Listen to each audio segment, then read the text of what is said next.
webinar organized by WaterAid India. We have been organizing this webinar to the build up to the World Toilet Day, which is on 19th of November. Last week, we had our first series, which was addressing the issue of how to sustain open defecation free status of India, which we have achieved over a period of last 5-6 years.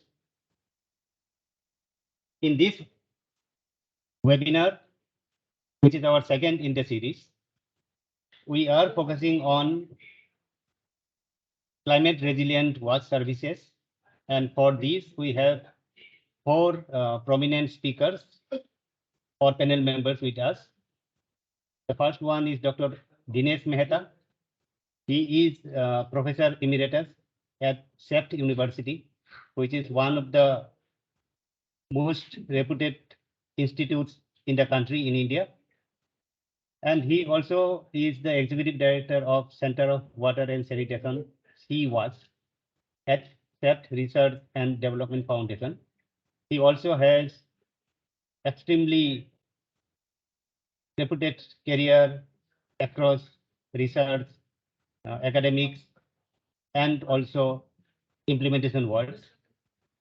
We have our colleague from WaterAid UK joining us, Mr. John Knight.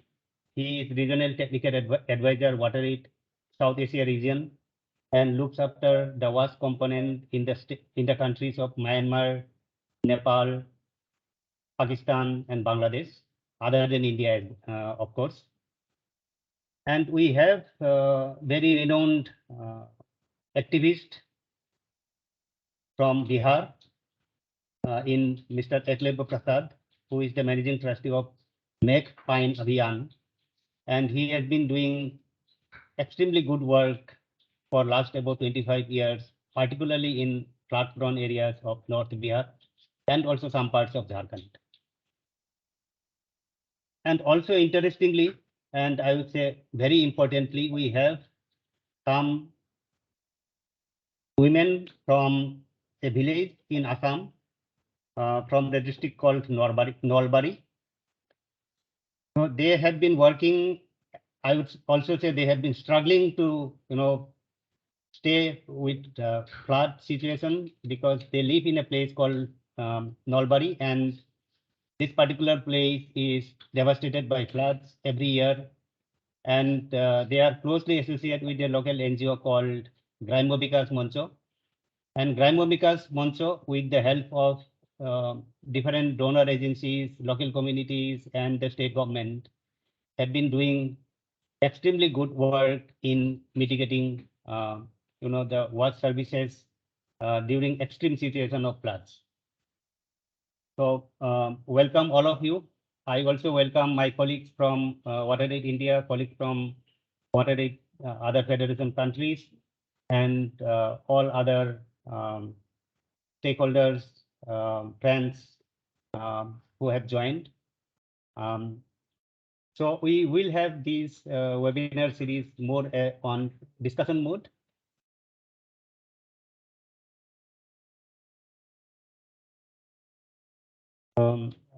Okay, so Dr. Dinesh Mehta is still there. So I would like to start with John, with you, particularly because you have got, global experience about seeing the climate resilience part for wash services across the countries of Pakistan, Bangladesh, India, Nepal, Myanmar. And from you, we would like to know what are the emerging issues, and particularly because the impact of climate change are happening, of late more. And we also observe that frequency of flood and extreme weather conditions is increasing. And even the timing of flood has changed a lot. For example, I personally keep traveling to this particular part of Assam, Nolbari, for last 18 years. And interestingly, this year, the flood happened in the month of May, which is, high summer time. So based on your experience, if you can throw some light about the challenges and the opportunities which are coming in the field of climate resilient wash services. Thank you. Over to John. Good afternoon, everybody, and yeah, thank you, Bisna, for the introduction. Just want to check, you can hear me okay? Yes. Okay, great, good. Yeah, so thank you. Great to be part of this webinar. As Bisna said, I'm joining from the UK, but I work in the South Asia region. I think, yeah, let me start by talking about the issue of flooding. I've recently come back from Pakistan and saw firsthand the extent of the devastation caused there by the floods, and I know that this is there's a growing problem across the region. And I think from a sanitation point of view, there's two big issues here. One is that toilets are damaged or collapse. And particularly, if the pits are unlined, there's a very high chance that they will collapse. And secondly, the challenge of flooding causing contamination of water sources, both surface and groundwater sources. And I think this is a challenge everywhere, but also we see in many locations in South Asia, very close proximity between household toilets and household water supply, shallow tube wells with hand pumps. So it's a very big risk. And there's also, of course, during the actual flood event itself, toilets may become inaccessible. People may have to, as we saw in Pakistan, people have to relocate temporarily to other areas where there may be no sanitation facilities. So there's both a sort of emergency short-term issue and a longer-term problem. Yeah, just summarizing, I mean, there are options, things that can be done to adapt and reduce the impact. One is, of course, the siting of the toilets themselves, looking for places where there's higher ground, or building sort of bunds to divert water away from sanitation facilities. But if within a household compound, there may be fairly limited options to do that.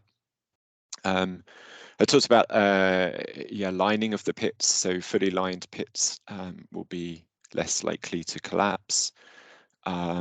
Septic tanks are better because they should be watertight. I say should, I mean, I think there's a real issue with the quality of construction and design standards that are applied for septic tanks. And even with septic tanks, there will still be, it's only partial treatment. So there's still effluents which can cause some contamination. In other locations, we see people building raised toilets in flood-prone areas. This is something I've been involved in before, but that does put up the cost enormously, and it can then make it very difficult for people with limited mobility, so with disabilities or elderly, pregnant women to climb up to those pits. And generally those pits then tend to be a bit smaller, so need more regular emptying. I mean, this won't solve the problem, but also, one thing that can be done to reduce the impact is also emptying pit latrines and septic tanks just prior to the rainy season. In most countries, the monsoon season is a known period of time. So yeah, perhaps it makes sense to empty toilets just before that starts. So yeah, there's various things that can be done, but of course there's cost implications with all of those, and there's still some risks. I've also worked. I also worked a bit in Myanmar, where in a coastal area which was prone to cyclones. So I was working at that time in a camp for displaced Rohingya people on the coast, and we upgraded all of the toilet facilities in the camp. And then the following year there was a very large cyclone, and yeah, I think it just proved that the the quality of construction. I mean, it really showed up the toilets that had been built to a high standard and ones which were built which weren't able to withstand those wind speeds, and there was some learning for us as well about the orientation of the toilets, the pitch of the roof, things like that. So again, toilets can be designed in a way to withstand higher wind speeds, but there's a cost implication of that. And then thirdly, and lastly, just coming on to, on the one hand, in South Asia, we've got areas with increasingly prone to flooding, and other areas we also have drought prone areas. So where the opposite problem is there, water scarcity is an issue, and then water is prioritized for other uses. So there may not be sufficient water for flushing toilets, for hand washing. Hygiene is compromised, toilets become blocked, all of those problems. And in these areas, I think there's two approaches which we can try. One is looking for different technology options. So moving towards dry systems, either a direct pit toilet or eco-san, and I saw some very good examples of eco-san toilets being built in India. But yeah, I mean, obviously you need to look into cultural issues. These are different kinds of toilets to perhaps people are used to. And, the acceptance might be different in different areas of the country. But it's quite a big transition, perhaps, away from the, people have been designing toilets in that area for the same way for the last, I don't know, 50 years. And so it can take time to introduce those changes. So yeah, we're in drought prone areas, there's perhaps changes in toilet design, and there's also changes in the way that we use water. So perhaps rainwater harvesting at household level, and also grey water reuse. So domestic grey water, for example, collecting the water you've used for bathing could be used for flushing toilets.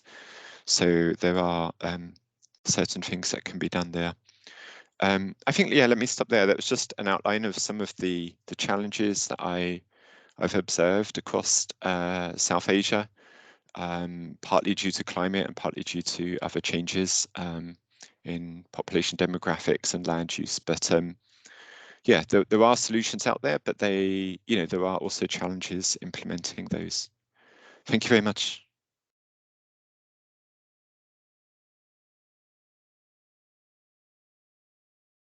Thank you very much, John, for your first hand experience sharing, and I think it also nicely set the tune for the webinar now. Now I move to Professor Mehta. Professor Mehta, you have been working particularly in urban areas, even covering the small towns. And small town segment is something which is rapidly growing in India. I would like to go back to you also in the context of where John ended when he brought the issues of challenges in the dry regions, arid and semi-arid regions. And I also know that you have been working in such conditions, especially in the western part of the country in India, for more than 10 years now. So based on your experiences so far, could you share some learning which others can also adapt, particularly from the area of technology development, research, and innovation? Yeah, thank you, Dr. Sinha, for this opportunity. Am I audible? Correct, properly? Yes. Okay. Properly, yes. So I want to take from, as you said, from what John outlined as the challenges, and he also said that there are ways to overcome these challenges. And what I want to talk about are some of these challenges in the Indian context and how we in our work have attempted to overcome some of these challenges. Let's look at what is happening. I mean, I think we have to accept now that the climate change is actually happening. I mean, all those non-believers, whether have now been convinced with high temperatures in Europe.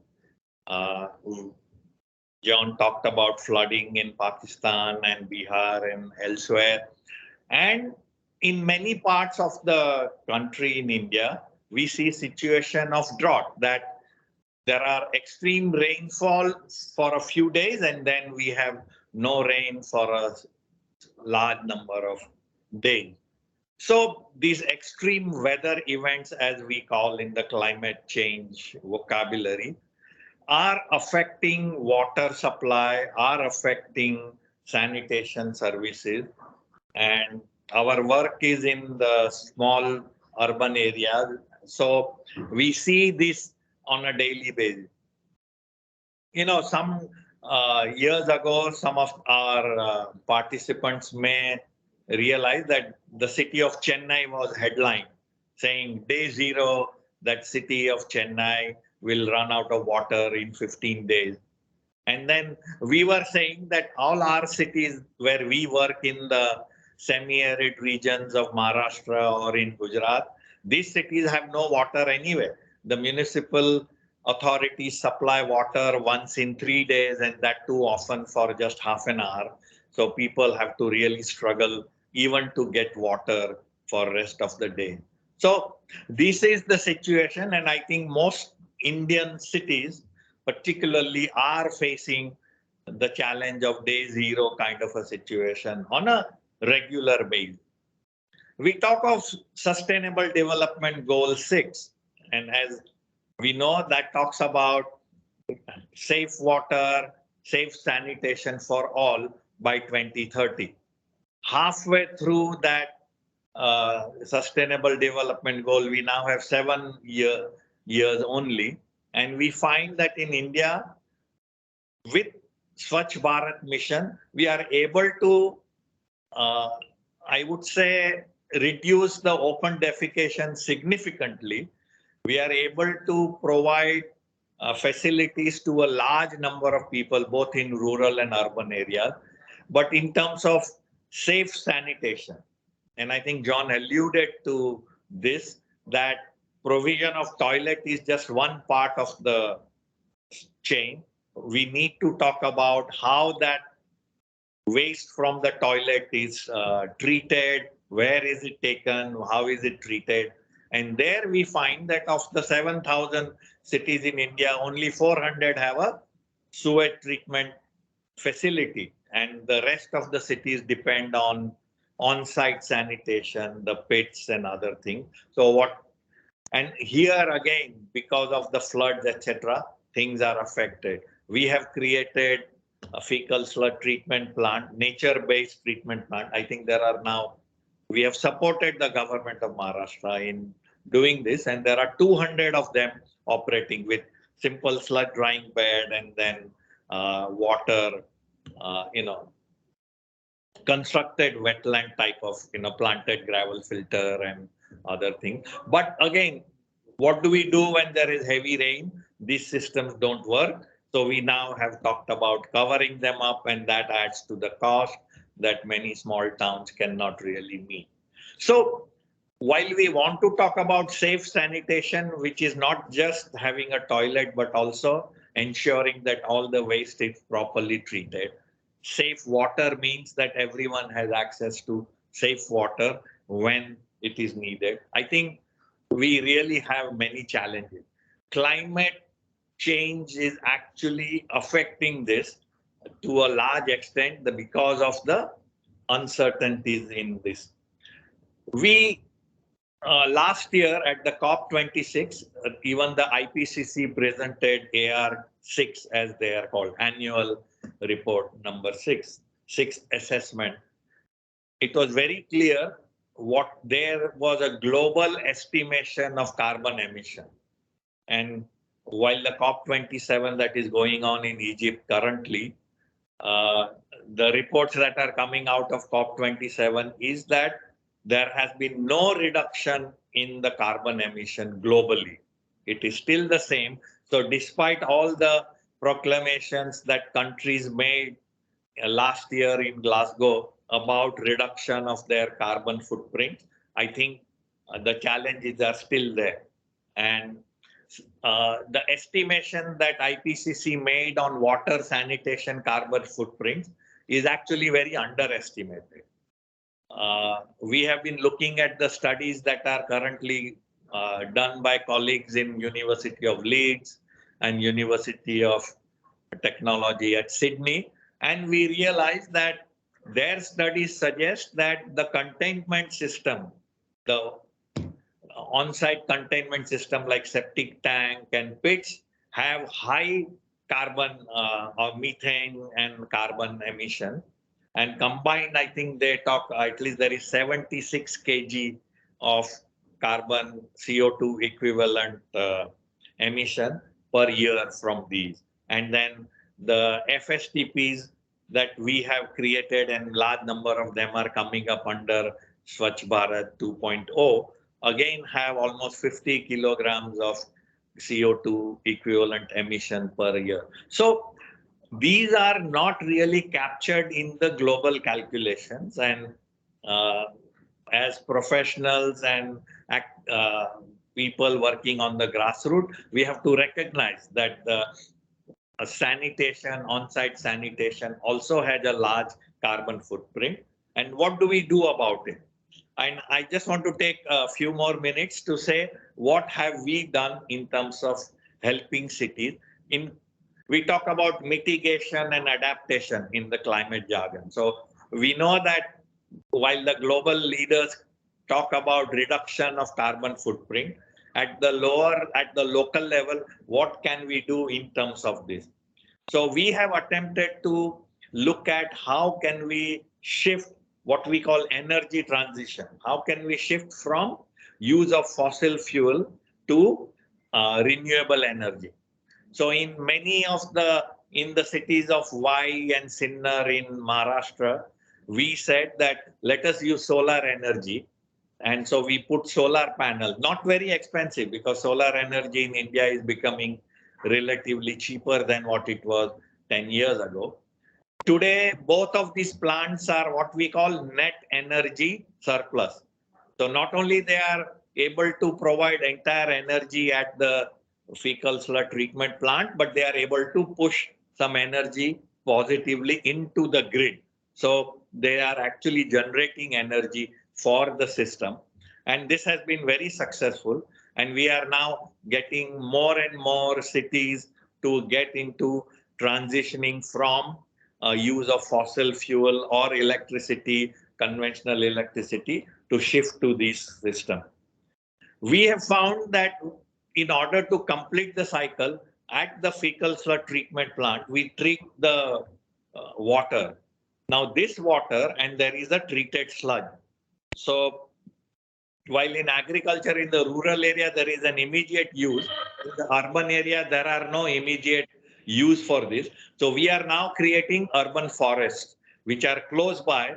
So using the treated water, using the sludge, we have now created forests. And we know that each tree can actually take about 20 kilograms of carbon, CO2 equivalent every year. So I think the number of trees in one of the cities in Sinnar, we have almost 12,000 trees now planted. In many cities now, we are beginning to talk about these urban forests. And I think those are the ways in which we can close the loop, provide use for the treated wastewater, and yet create carbon sinks that can sequester the carbon that is in the air.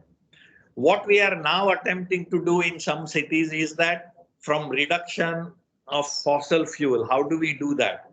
And in on-site sanitation, the trucks are used, what we call the septic tank emptying trucks, that are conventional truck chassis on which a tanker is fitted. So these are running on diesel. So we are now working with manufacturers to say that we are talking about electric vehicles, electric buses. So why can't we talk about electric septic tank emptying vehicles? And there are two of them very prominent. They have promised us, and hopefully within 3-4 months we should have a prototype of this. So I think these are the ways in which we are mitigating. In the city of Anjar and Gandhidham, in the arid region of Kutch in Gujarat, we are looking at water security. How can we develop water? These cities, how can they become water secure? We are talking about rainwater harvesting, recharging rainwater, looking at variety of ways through which these cities can become, more water secure. So there are ways in which there are field level experiences. So while climate change is upon us, and but I think we are probably getting prepared to handle the situation, mitigate some of the impacts of this, and prepare our cities for this. So thank you very much, and I'm happy to take questions later on. Thank you, Dr. Mehta, for your insightful presentation. And I'm very sure that all the participants are getting enriched hearing your experiences. So now I move to Eklavya Prasad ji, who works mostly in Bihar, but also in Jharkhand, in the eastern part of the country. And in a basin which is also, witnessing floods almost every year. So, Eklavya Prasad ji, from you, I would particularly like to know that when flood occurs, particularly in Kosi River Basin, we know that lots of relief activities happen, and over a period of time, we know in terms of rescue and operation, India has done remarkably well, and in terms of loss of lives, it has been reduced. But then rescue and operation and disaster relief is not only about providing, basic necessities like food in shelters, but it also pertains to, the wash services, particularly toilets and drinking water. And of course, the women have also different kind of problems. So based on your years of experience from the grassroots, if you could highlight some of your learning from there, then I think it would be great contribution to this website webinar. Thank you, Bishwanathji, for highlighting a very critical issue with regard to wash services, sustainable wash services, and the climate-induced and human-induced disaster like floods. Before I answer your question, will it be okay for you to show the slides that I had shared with you, so that the participants would get the context in which I'll be speaking? Yes, definitely. My colleagues are doing it. So basically, what we are trying to show here in this short presentation is about the challenges that we tend to experience with regard to wash services in a disaster-prone area. Can we have the next slide, please? This is a video, so if you can just play the video, it's inserted.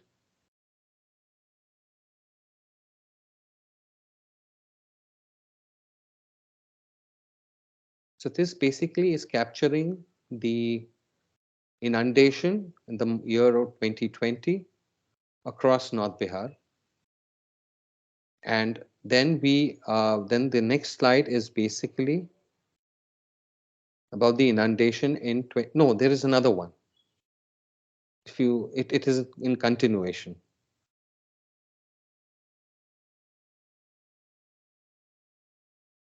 So this is 2020.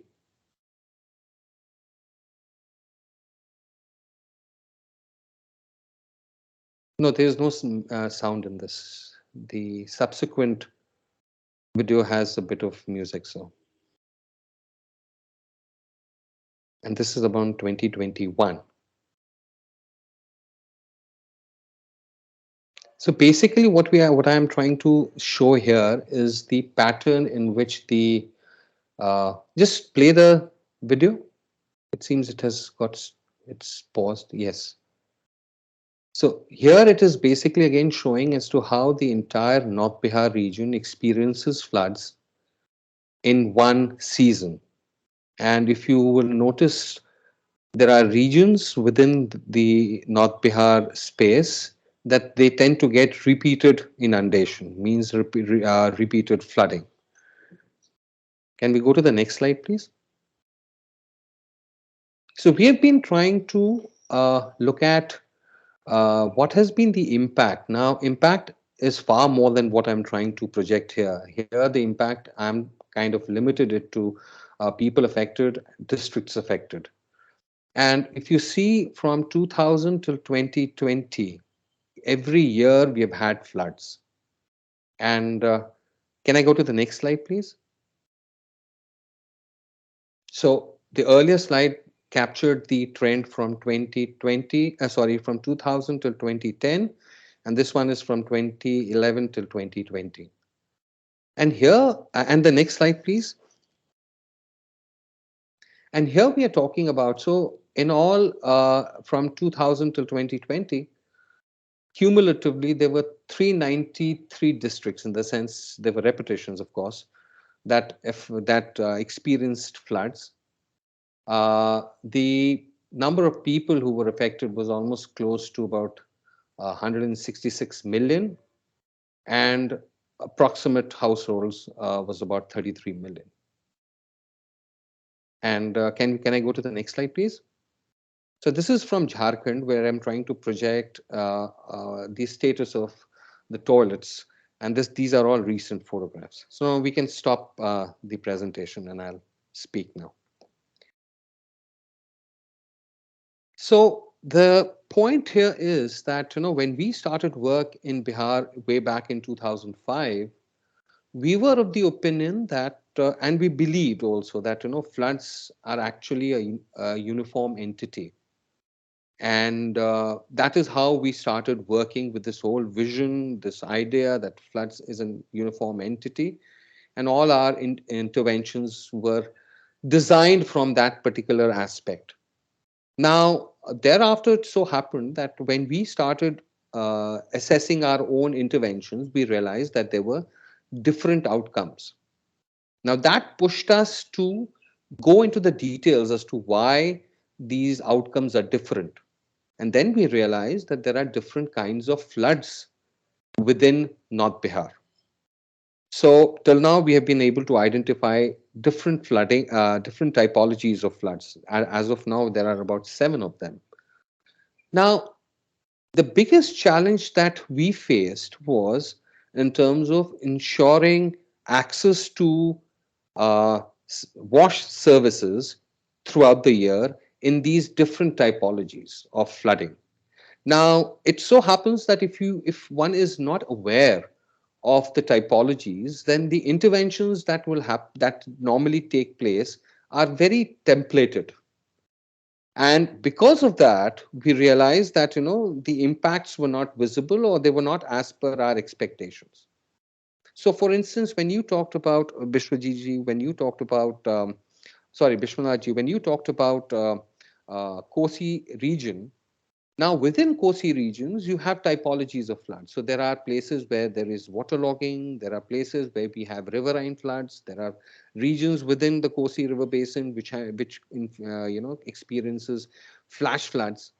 So it is something that it is extremely critical for us to understand and define the unit of implementation. And unless and until we do that, because when the wash services get impacted, what exactly is the result of that? The infrastructure is compromised. The social well-being of people tend to get totally affected. The productivity gets affected. And overall, one of the major component of wash is hygiene is highly compromised, and at times it's not there at all, and which all of these together, they tend to have an extremely negative impact. Now, if you look at the entire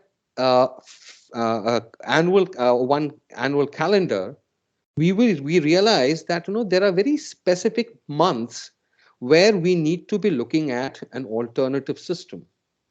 And on the other hand, in the so-called flood free or flood safe months, it is important for us to develop a system which actually can take care of the access issues.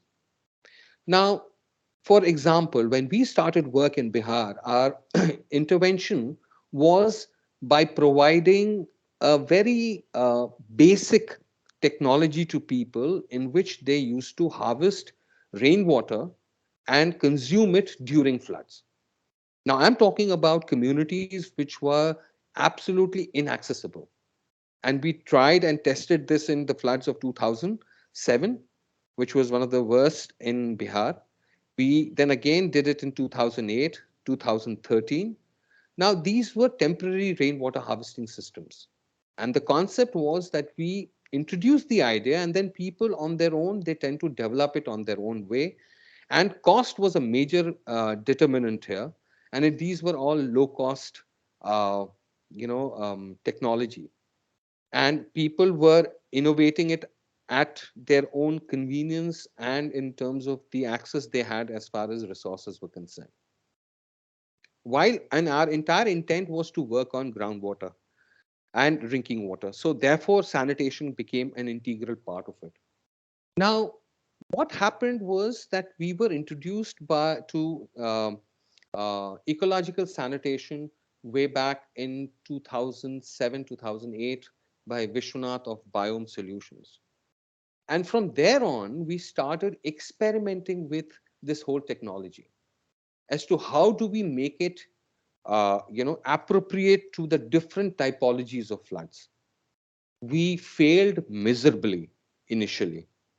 And I think so it was good that we failed, because that brought in a lot of learnings for us. To an extent that today, uh, this village, Nayatola Bishambarpur, the work there was done by Make Pine Abhiyan, and two of my colleagues, one ex-colleague, Aparna Unni and Kumod Kumar Das, they actually set up the whole ecological sanitation units there in the year 2018. And thereafter, the village has experienced 4 floods, 2018, 20, 2019, 2020, and 2018, 2020, 2021, and 2022. And all these toilets were accessible during floods. And in 2020, we had an unprecedented floods. There were 2 cycles of floods then. The inundation was far more. So the fact was that we were able to understand the challenges, and we were trying to build or provide solution as per the challenge. And we have tried, and this was the place where we have implemented Faidaman Shauchale. We call it Faidaman Shauchale, and the English translation would be beneficial toilet. So the Faidaman Shauchale was implemented in a riverine flood-prone region. Similarly, we did Faidaman Shauchale in a flash flood-prone area. The design was entirely different. The costing was entirely different. Now, so we come to a point that unless and until we understand the whole problem, the challenges, for instance, areas where the normal toilets were constructed during floods. So the floods in Bihar normally come in by say uh, first week of August. But what we are seeing, and that could also be climate triggered, that we are getting floods from, say, for instance, from the month of June and July. So now what happens is, in this kind of a scenario, we, for 4 or 5 months, those toilets are inaccessible because of the fact that that it has got either it has either collapsed or the system has been compromised. And then people have, once they clean their toilets and they are ready to be So, used. just I'm stopping for intervening for a second. So Right. for the benefit of time and giving equal opportunity to all the panel members. Right, So right. if you be little brief Yes, now, yes, so yeah, that yeah. we can yeah, I'll just, yeah, thank you. Yeah, I was just concluding. yeah. So the point here is that the challenges are such and they are so diverse. So whether we are talking about sanitation, whether we are talking about drinking water, it is, the scenario is emerging that during floods there is a totally different system that people are adopting, and post floods or pre floods there is a different system. Now that needs to be understood and taken into the entire implementation design as to how we address these two challenges, where one particular area is being exposed to two extreme scenarios. And we need to come up with designs, we need to come up with interventions that will take care of both of them. Thank you. Thank you so much, Ekleber. It was very useful and it came from your deep engagement with the communities over there. Now I go to uh, further east of India and cross Kosi, Ganga and Brahmaputra to reach Assam. Most welcome, Yasmin Begum Baidev. Bhala se na?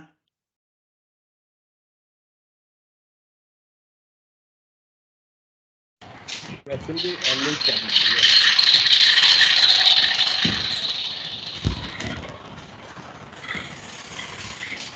Aru Baidev আছে না? So, most welcome to this webinar. So, Yasmin and her team are joining from Nalbari district of Assam, from a village actually.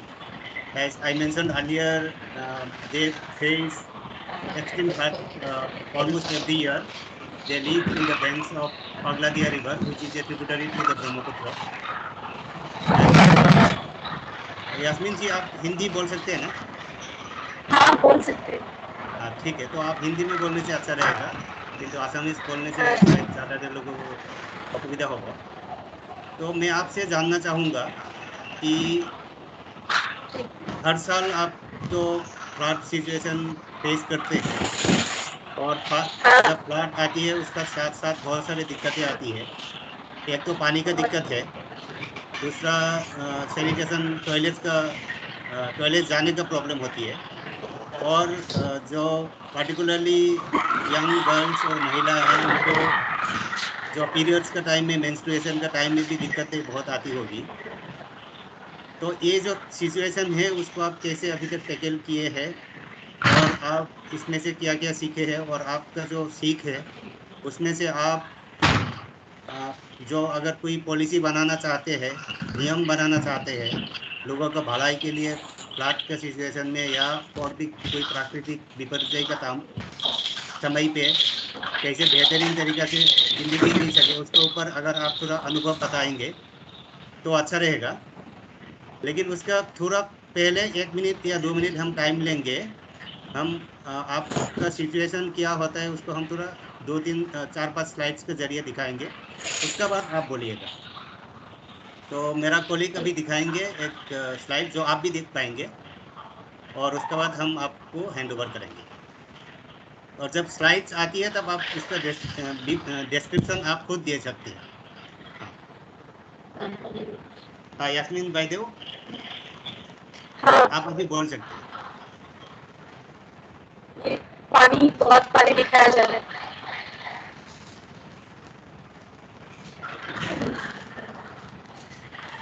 अच्छा, पानी के लिए बहुत मुश्किल हुआ है। दमकल भी डूब चुका है। असम का परिस्थिति ऐसा ही हुआ था।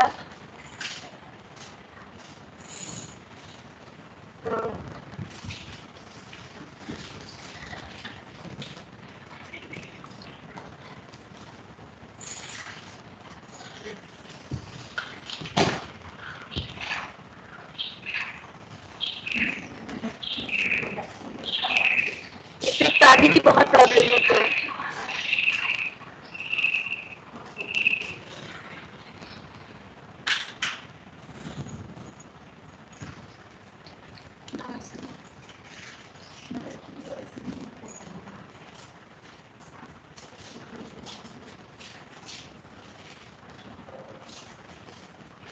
Purnachandra, you can move little fast.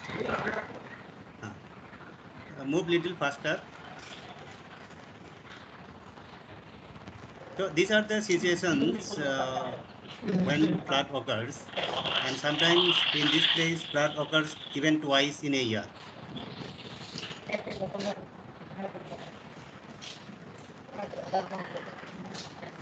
So I think this is one of the hand pumps installed on a raised platform. तो आप थोड़ा बता पाएंगे इसके बारे में? हाँ, क्या पहले तो मैं अपना परिचय देना चाहूंगी। मेरा नाम मिस यास्मीन बेगम है, मैं नलबाड़ी जिले से हूँ। जैसे कि आजकल क्लाइमेट की वजह से बहुत चेंज हुआ है। पहले से ज्यादा अभी बरसात होने लगी है, जिसकी वजह से बागवानी बाढ़ जैसी समस्याएं आ गई है और बाढ़ से हमें बहुत ही मुसीबतें आने लगी है। और हमारे गांव में तो फिर भी थोड़ी समस्याएं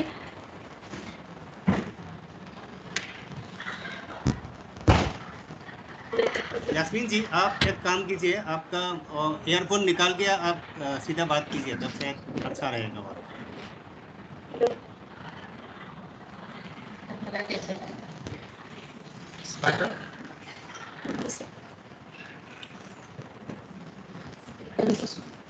हेलो हेलो, हाँ सुनाई दे रहा है, लेकिन आप अगर ईयरफोन निकाल के बात करेंगे तो और थोड़ा अच्छा हो सकता है, मुझे लगता है। सुनाई नहीं दे रहा। नहीं, उसको निकाल दीजिए, ईयरफोन को इससे लैपटॉप से निकाल दीजिए या मोबाइल फोन से निकाल दीजिए। एकदम इश्यू है।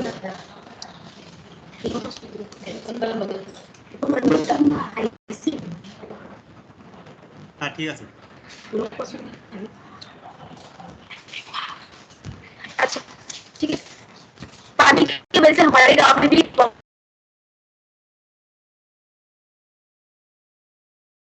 ऊंचे प्लेटफॉर्म लगा हुआ है आरंगपुर गांव में, और बाथरूम की व्यवस्था भी चुका है, इसलिए थोड़ी समस्याएं हमारी समाधान हुई है।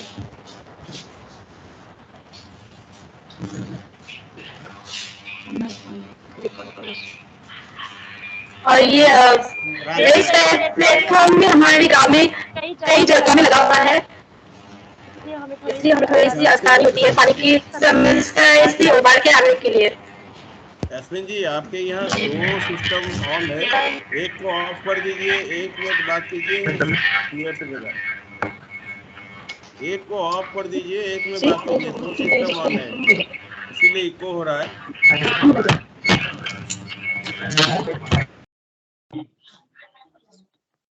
जी अभी बात कीजिए, अभी क्लियर सुनाई देगा।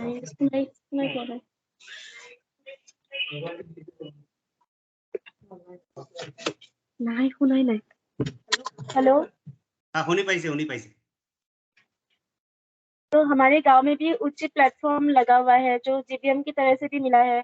और जब पानी हुआ था तो हमने जीवीएम की तरफ से पानी की व्यवस्था भी की गई है, नाव से ले जाकर मतलब पानी की व्यवस्था किया गया है।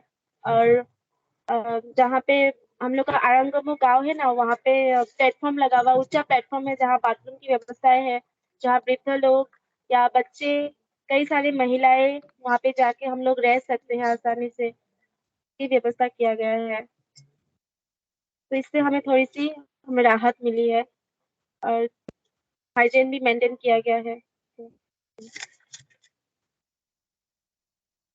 तो मैंने जो आपको सवाल करना चाह रहा था, महिलाओं का और भी दिक्कतें होती है पुरुष से भी ज़्यादा, तो ये सब इश्यूज को आप कैसे टैकल करते हैं आप सामूहिक रूप से?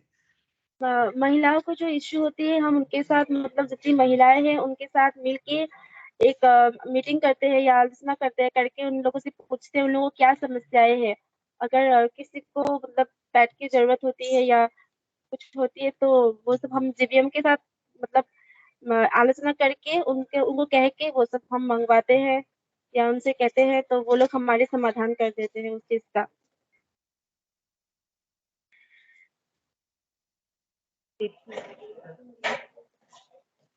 हेलो।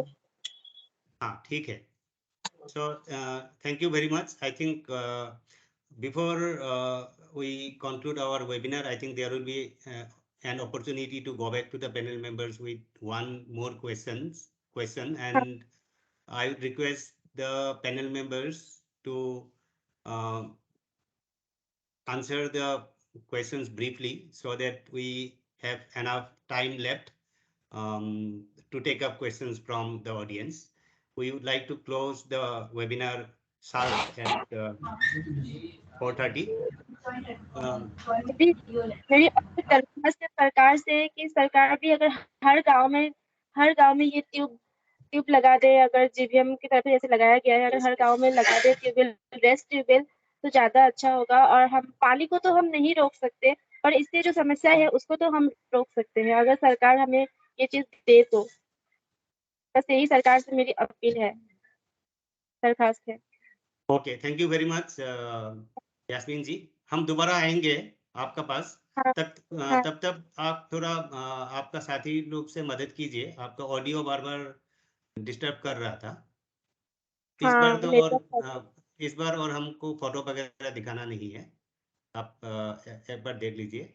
तो I come back to John.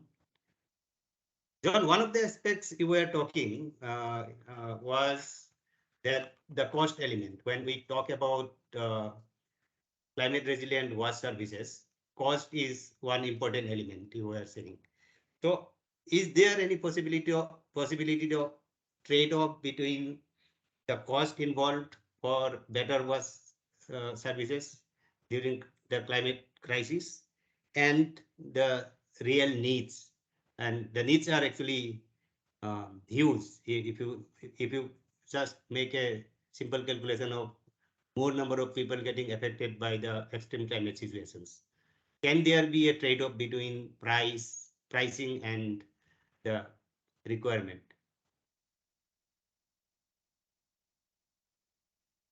Thank you, Biswanath. So I think, you know, what's come out from this already is that there's not kind of one size fits all in terms of solutions. It will depend on the type of problems that are seen in a particular area. So solutions need to be context specific. So I think there is something that needs to be done in terms of, you know, updating design standards, perhaps building codes to make these climate resistant, resilient designs for sanitation more widespread. But not only looking just at the climate aspect. I mean, I think it's also, as you say, in that design, it needs to be a holistic consideration of cultural issues and preferences, accessibility, because I talked earlier about, you know, with elevated toilets, maybe it will be difficult for some people to actually climb up those stairs, as well as, you know, developing solutions that are low cost and affordable. So I mean, I think the short answer is that, you know, not all of the solutions have to be very expensive.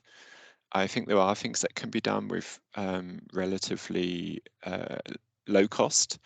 But ultimately, I think, you know, a lot of the poor households will need financial support or financial mechanisms to help them make you know, to retrofit or upgrade their toilets. And for example, in Bangladesh, we've been working with like linking sanitation and microfinance to try and support people with that. And I think a large part of it as well is also the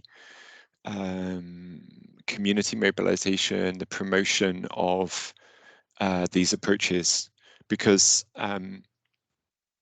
you know, people may not see the need to make changes, or they may become very discouraged. So, for example, in Pakistan, you know, we were working an area and the flooding, you know, we'd reached ODF in a certain number of villages, but then after the floods, a lot were destroyed and there was significant slippage. And obviously, if people have invested a lot of their own resources in those toilets, and they see that after just 12 months they are damaged, you know, they may not be so motivated in rebuilding that toilet. So I think, you know, just the link with hygiene behavior change campaigns, that people see why yeah, rebuilding or repairing their toilets is so important, but also have affordable ways that they can do that to make them more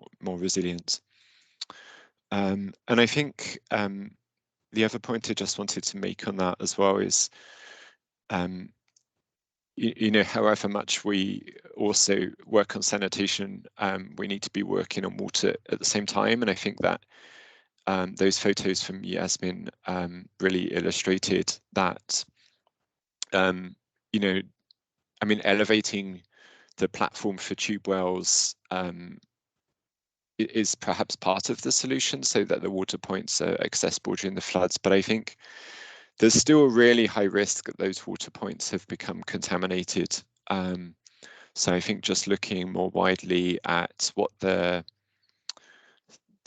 what protection of shallow tube wells is done. So, for example, is a sanitary seal installed below ground level as well to prevent floodwater contaminating that shallow aquifer. And ultimately, you know, we may need to introduce some form of household water treatment in flood-prone areas to ensure that people are drinking safe water. And one thing I've come across, for example, is low-cost chlorine dosing units that have been fitted to hand pumps, so that as people pump the water, a small chlorine dose is introduced into their container to disinfect the water. So yeah, I think looking at both what we can do in sanitation and water at the same time is really important. Yeah, I'll try to be brief, but yeah, thank you very much.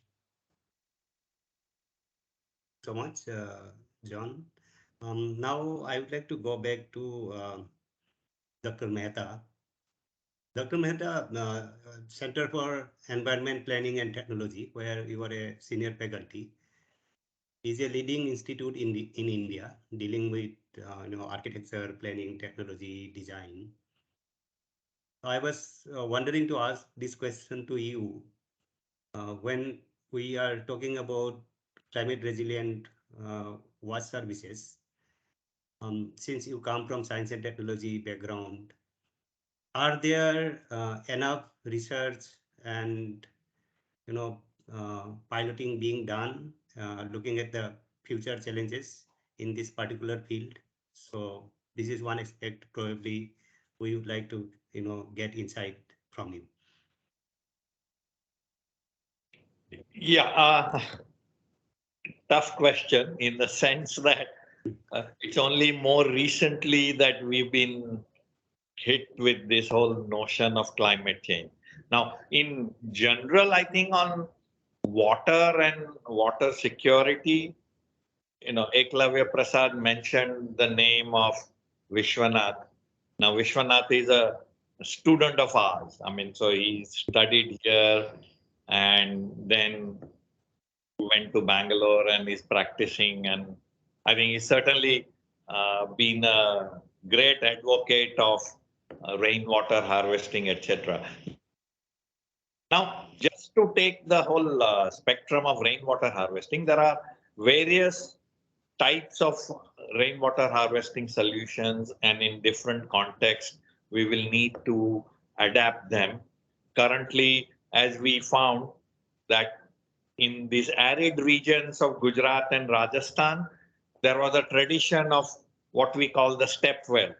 Our within our university, the group of students belonging to the heritage and architecture are studying these step wells because they were constructed 400 years ago and they provided water during the harsh summer months in parts of Rajasthan and Gujarat. And so, what was their technology that they used to identify the aquifers at which level, up to what depth they have to go? And now these are very ornate structures. Now this tradition actually exists. Our own house in Ahmedabad, in the old part of the city, had a uh, storage tank, water storage tank, which stored water for the whole year. And we could use that with our hand pump, etc. So there are these technologies. Unfortunately, in our cities, we have forgotten this. Now, what is happening is that because of the climate change, these things are coming up again. The good thing is that there is a recognition of the fact. So now large number of building regulations and building bylaws. And as I said, our work is in the cities. We don't know enough about rural areas, but in the cities now, in the new building bylaws, in most part of the country, the rainwater harvesting structures are mandatory. So they have to create either a recharge well or a storage well to store the rainwater. For a large township, recycling of water, wastewater that is generated in this township has to be recycled and reused on the premises itself, and there'll be no linking it to the city's network, etc. So these are the ways by which one is talking about conserving water, one is talking about bringing that. And I think in the urban areas, when people are paying for water, in most cities, you pay 6 rupees a kiloliter for meters where your water is metered. There is that consciousness that water is a precious commodity and needs to be. On sanitation, things are very different because, as I said, the challenge in the urban areas is not so much the toilet or the design of the toilet, but beyond the toilet. What can we do? How do we treat the fecal matter? Where do we take it? How do we ensure treatment? A recent report of the Pollution Control Board says that large number of sewage treatment plants in our big cities are also not functioning efficiently. So how do we make them function better? I think those are the kinds of challenges, and the climate change is only exacerbating these challenges, and I think putting our attention closer to these issues that have always been with us. Thank you. Thank you very much, Dr. Mehta. Ekleba Prasad ji, I was really stunned to see your last slides, wherein the toilets you were showing are definitely not of standard. Now, taking clue from that, if tomorrow we have to make a microplaning exercise in a village, pertaining to how to address the climate issues when it comes to water services. The reality is that, in the government figures, probably all toilets are, perfectly okay, functioning okay, but in reality, it is not. So when we create a database where there is contradiction about what is in reality and what is in the government record, how, these kind of gaps, real gaps, can create problems in planning for future action in water services from the angle of climate resilience. If you can be little brief and Yes. Yeah. Sorry about last time, no, Vishwanath. that's fine. Yeah. So I'll be very brief here in this while responding to your question. And I think so you have brought in a very important issue here. All of us who are here, who are advocates of wash services, sustainable wash services, the entire goal actually is towards rapid recovery of access to wash services. Now, it is easy to say this, but difficult to implement. Now, starting with the micro planning, what I think what is required is a kind of a district level thrust or a priority, in the sense that the way SBMG was implemented, the way JJM is being implemented, the way Har Ghar Nal Ka Jal in Bihar is being implemented, there is a lot of ownership from the district administration. Now, I think for this particular purpose, what is required is the similar thrust needs to be there for to begin identifying district level climate sensitive zones. And when I say climate sensitive zones, in the sense there are innumerable climate triggered disasters. Flooding is just one of them, drought is the other, erosion is the other. I mean, I'm talking about the eastern and northeastern part of India. So, and also if we go further down, it's coastal erosion as well. So, first is that in terms of identifying district level climate sensitive zones. Second, preparing a kind of a pre disaster wash status and a real time wash status. Because as you mentioned while asking me the question, that there are the government records show that all of them are functional. Here I'm talking about a real status of that. Based on that, and once the disaster occurs, we need to have the assessment of the disaster effects, followed by the assessment of the disaster impact. Because if we do not get into both of these, we will not be able to even understand as to what the requirement is. And it will be again a templated response in terms of the requirement. So I think it is after the assessment of the disaster effects and the assessment of the disaster impact, we come out with the assessment of needs and requirements, and also the services, what kind of services are required to sustain and to recover access to wash services.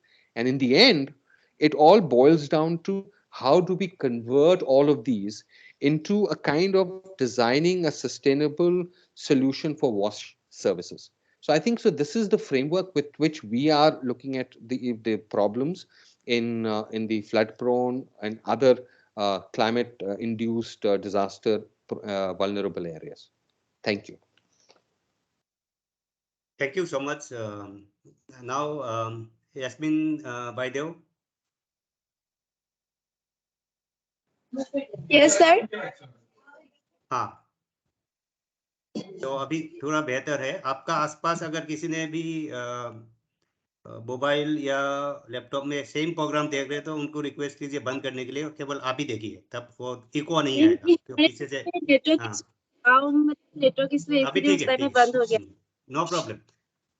तो अभी आपसे मैं एक ये जानना चाहूँगा, अभी आपने दो चीज़ बताई। एक तो है आपका जो यहाँ पे दिक्कतें आई है, उस दिक्कत से आपको थोड़ा बहुत सुविधा देने के लिए वहाँ का लोकल एनजीओ ग्राम्य विकास मंचों ने आपको मदद किया है।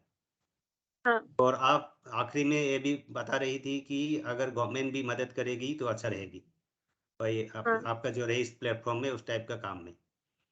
अभी आप मानिए कि स्थिति ऐसा है जहाँ पे ग्राम्य विकास मंच भी नहीं है, सरकार भी नहीं है, अभी आप ही है, कम्युनिटी है, गांव में जो आप लोग रहते हैं आप ही लोग हैं, आप ही लोग को इसको मुकाबला करना है। तो अगर ऐसा स्थिति आएगा तो आप लोग कैसे मुकाबला करेंगे, आप सोचते हैं? अगर ऐसा स्थिति अगर कोई नहीं होगा तो हम लोग खुद अपने से ही ऐसी जगह में जाने की कोशिश करेंगे जहाँ ऊंचा, मतलब ऊंचा हो, जगह ऊंचा हो, या किसी से मदद लेने की तो कोशिश करेंगे, उनसे या किसी से, गांव वाले जीवीएम मिल से। के एक दूसरे से अभी तो आप दोबारा जीवीएम बोला, मैं अभी आपको बोला जीवीएम नहीं है, अभी सरकार भी नहीं है। ऐसे अगर स्थिति हो गया, अगर कोई नहीं है तो हम लोग सब एक मिलके अपना व्यवस्था करेंगे। क्या कर सकते हैं? उदाहरण दे सकते हैं, एक या दो उदाहरण? या हम लोग ऐसी जगह में जा सकते हैं जहाँ पानी उतना नहीं हो, कम हो। ऐसा जगह है? हाँ ऐसा जगह है, ऊंचा जगह मतलब मथावड़ी में हम लोग को यहाँ पे मथावड़ी होता है, वहां पे हम लोग जाने की कोशिश करेंगे।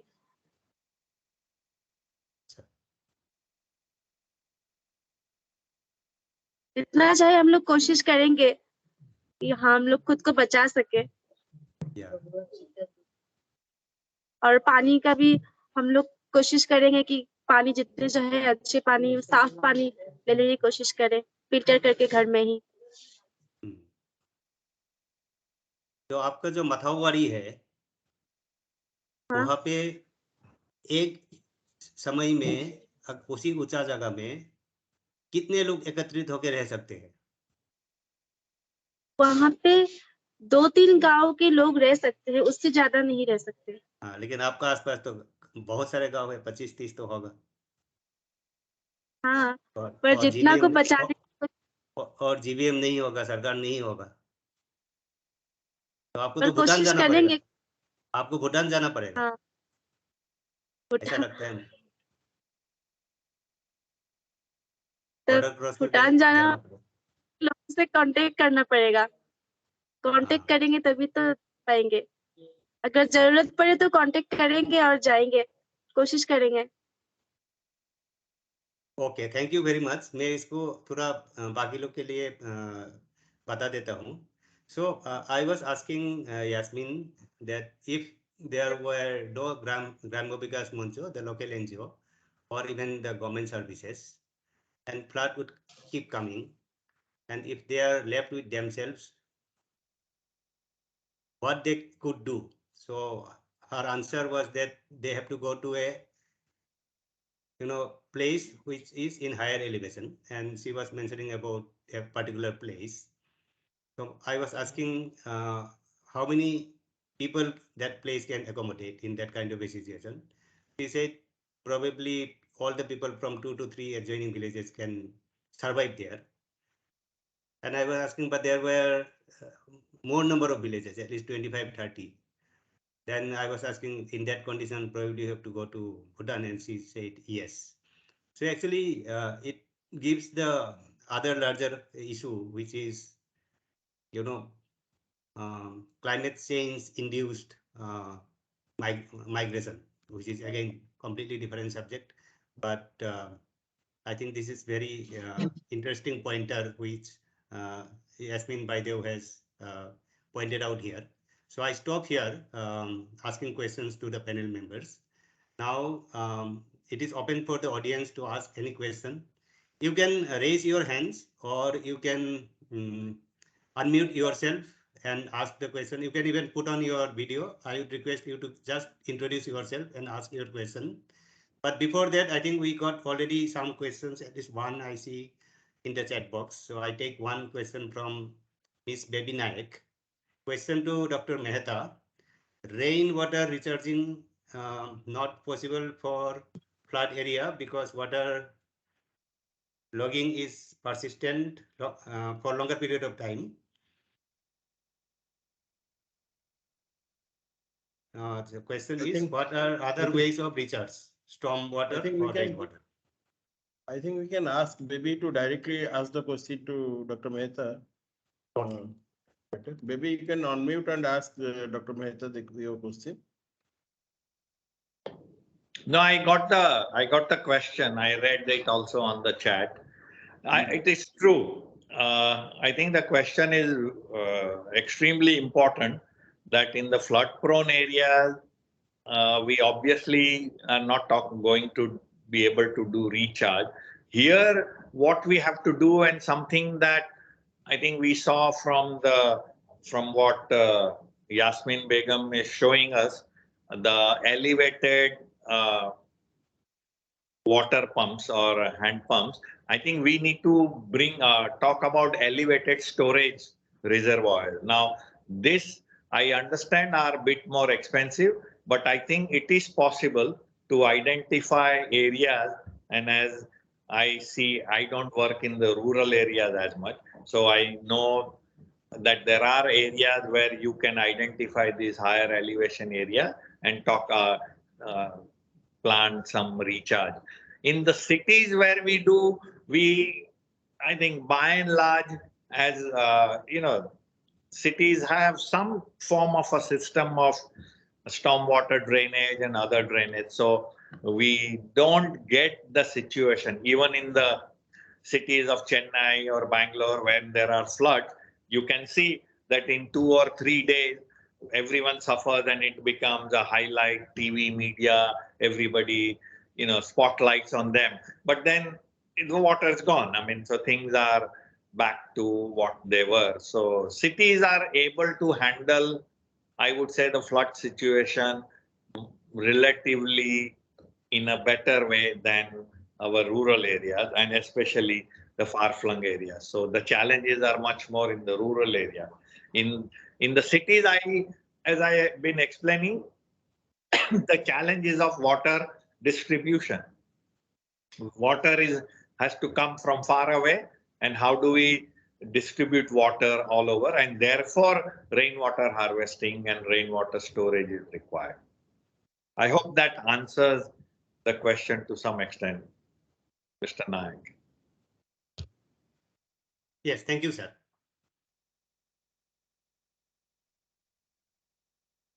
Any other question? There is another question. On by the chat, Amanda there are Minola. many questions. On the chat, Mr. Vijay Halwal, Ammi, I think Amulya, there are questions by them to Eklavya ji and others. So, yeah.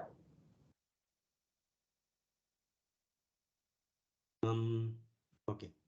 So can Eklavya take up the second question from Mr. Vijay Harswal? I'm unable to see the chat here. Can you just repeat? Can you just read out the question? Yeah, I'm just reading the question. It is from Vinay Harswal. He is asking, with the increasing extreme climate change events globally, what is the level of climate change resilience or climate change adaptation communities need to develop to cope up with or survive the effect of the climate change impact? Is it clear? I think let's John take up this question, because next question is particularly pointed to Eklavya ji. John, are you okay for this? Yeah, sure. So I think the short answer is that the level of climate change resilience adaptation will depend on modeling what the impacts are likely to be in different areas.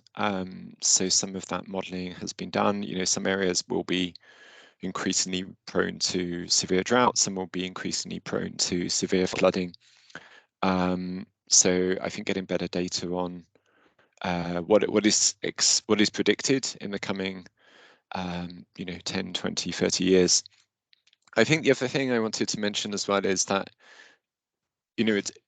we should think partly about adaptations at community level, but also the role of governments as well.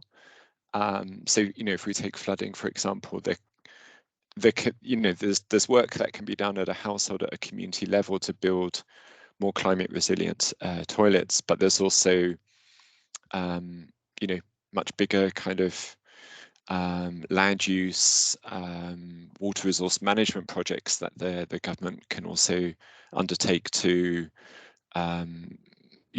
divert water to prevent flash floods in particular areas. So I think interventions are needed at different levels. And and you've already mentioned as well about the real risk of climate migration. And I think in some of the more extreme areas, we're already seeing this in Bangladesh, people moving away from coastal areas towards cities.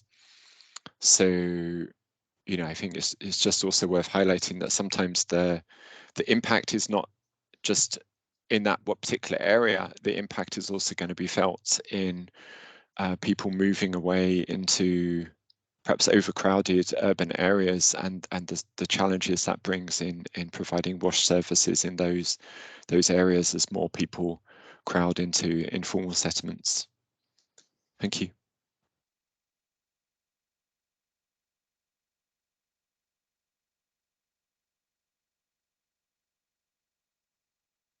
So, Eklepji, for you, the question from Amulya Miriala is, could you share some insights about your advocacy efforts based on the framework you just spoke about?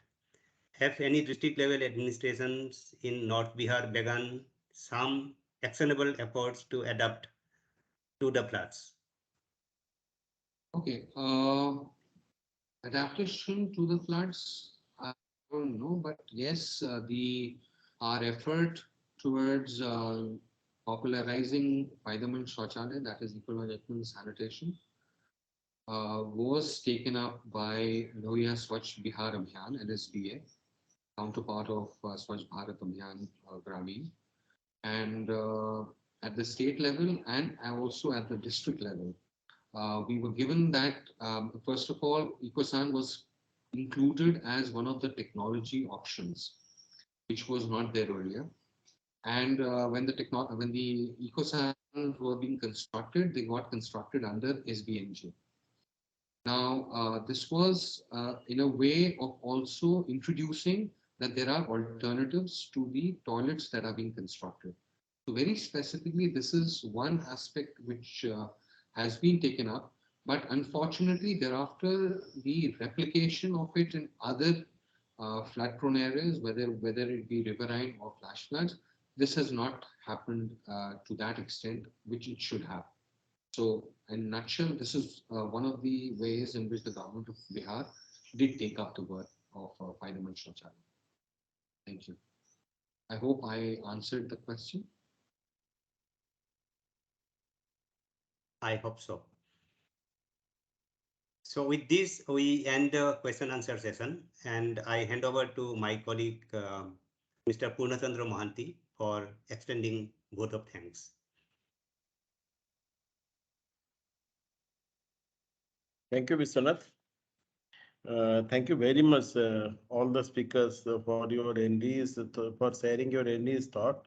I will start with John. John has shared his view with respect to the challenges that we are facing in South Asia region, may it be Pakistan, may it be India or Bangladesh or some other countries in the South Asia region, and coming means making a kind of solution, that means the proposed solution that John is dealing with in his everyday advisory action with the country programs.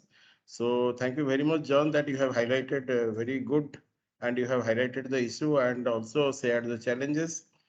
Dr. Mehta, with his experience, a vast experience, he had shared the carbon footprint. He had also shared regarding the carbon footprint issues, carbon footprint and related issues. And with respect to sanitation and water, he has shared the water scarcity and along into the water scarcity and its remedial action as water security, the action with respect to fecal flush management, the problems that we are facing in the cities with respect to fecal flush management and its related solutions. All these solutions that is possible and that can be taken up, that can be scalable. That is what shared by Dr. Mehta with his experience and with his note. Eklavya ji, आपने अच्छी तरह से बताया बिहार में जो आपका experience है, your experience in Bihar. So you have done whatever the action plan you have done, you have shared regarding a framework on climate resilient action that you are following in your Bihar programs. So, and also you have some influential with the policy change initiatives with the Bihar government, and even we hope that can be also applicable in other East region states and also other areas. Yasimji, you have shared very pertinently the issue that is related to related with the community with respect to flood and sudden disasters, and this is also the consequence of the climate change, and it has an impact with water and sanitation sector. Your learnings you have shared, and thank you very much for all your thoughts. Thank you, Vishwanath, for you are moderating, means you have very well and very perfectly you have moderated the session, asking the questions, requesting the panelists to share their views and continuing the question and sessions, answer sessions. I also can, I also will thank to all the participants who have joined in numbers. Though they have other programs, they have joined to this webinar and made it a success. Thank you very much. Thank you all for joining the webinar. We are also waiting to join us in next week to our next webinar in the series. So thank you very much. We can make this program to the end. Thank you. Thank you so much. Thank you so much. Thank you.